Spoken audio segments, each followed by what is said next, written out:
बातें मैं तुम्हें फ्री में बता करके जा रहा हूँ और तुम लोग ध्यान से सुन नहीं रहे। कुछ नालायक लोग सुनने वालों का भी मजाक किरकिरा कर रहे हैं। मेरी बात को गौर से सुना साथियों। क्या गुरु गुरु रविदास की चौपाइयां आज गुरुद्वारों में गाते हैं। गाते कि नहीं गाते हैं? और गुरु महाराज की छाप काटी जाती है।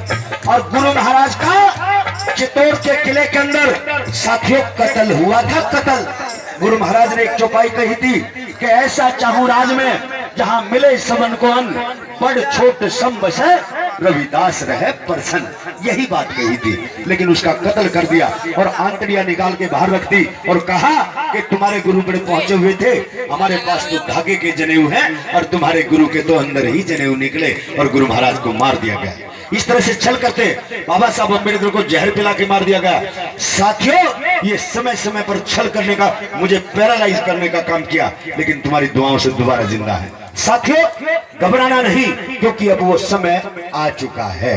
क्योंकि बाबा साहब अम्बेडकर ने जब वोट का अधिकार हमें दिलाया तो मुस्कुराते हुए बाहर निकले थे, और जब मुस्कुराते हुए निकले नानक चंद रत्तू हैरान हुआ। नानक चंद रत्तू कहने लगा कि साहब, मैंने जीवन में पहली बार आपको मुस्कुराते हुए देखा है। तो साथियों, बाबा साहब ने कहा था कि नानक चंद रत्तू, आज मैंने वो काम कर दिया है जो हजारों साल की गुलामी से छुटकारा दिलाएगा।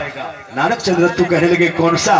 कहने लगे कि इस देश के अंदर राजा रानी के पेट से पैदा होता था। इस देश के अंदर राजा रानी के पेट से, चाहे राजा अपंग हो, चाहे राजा मंद बुद्धि का हो, चाहे राजा 2 महीने का हो, राजा रानी के पेट से पैदा होता था। लेकिन नानक चंद, आज मेरे समाज को वोट का अधिकार दिला करके मैंने रानी के पेट का ऑपरेशन कर दिया है और अब राजा मत पेटी से निकलेगा। साथियों, बाबा साहब ने तो तुम्हें वो देने का काम किया है।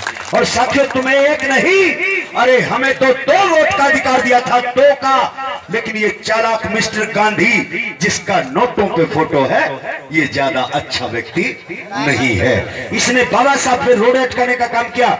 इन्होंने नानक, साथियों, मिस्टर गांधी ने कहा कि वोट का अधिकार उसे हो, किसे हो? जो 10वीं पास हो, जो 10 एकड़ भूमि का मालिक हो और जिसके 10,000 रुपए बैंक में बैलेंस हो। लेकिन साथियों, बाबा साहब अम्बेडकर ने कहा कि ना तो हमें पढ़ने का अधिकार है, ना तो हम 10वीं पास होंगे और ना 10,000 हमारे पास होंगे, क्योंकि हमें तो पैसा ही रखने का अधिकार नहीं है। तुम सो कहां रहे हो? कहते हैं सतयुग। सतयुग कौन सा था? सतयुग। सतयुग किसको कहते थे? सतयुग में केवल ब्राह्मण को पढ़ने का अधिकार था, इसलिए उसे सतयुग कहते थे। फिर आया द्वापर। द्वापर में फिर ठाकुर ने लड़ाई लड़ी। ठाकुर ने कहा कि मैं भी तो तुम्हारे साथ आया था, मैंने भी तो तुम्हारे साथ लड़ाई लड़ी, इन लोगों को गुलाम किया। फिर 2 जातियों को पढ़ने का अधिकार मिला, ठाकुर और ब्राह्मण को। उसको कहा गया द्वापर युग। क्या कहा? फिर आया त्रेता। त्रेता किसको कहा गया? फिर बढ़िया भी साथ में पढ़ने लगा, कारोबार का अधिकार मिल गया, फिर हो गया त्रेता युग। लेकिन फिर आया मेरे बाबा साहब का कलयुग। कौन सा आया? कौन सा युग आया? कलयुग, जिसमें हम सबको पढ़ने का अधिकार मिला। अरे वो सतयुग अच्छा या ये कलयुग अच्छा?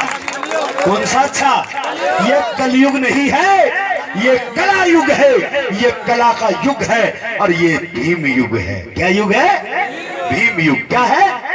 अरे भाई, जब राम राम वालों की सरकार बन सकती है, जब राम राम वालों की सरकार बन सकती है, तो फिर जय भीम वालों की सरकार क्यों नहीं बन सकती? बन सकती कि नहीं बन सकती? लेकिन जोर लगाना पड़ेगा। कैसे? इन लाइनों को गहराई से सुनना।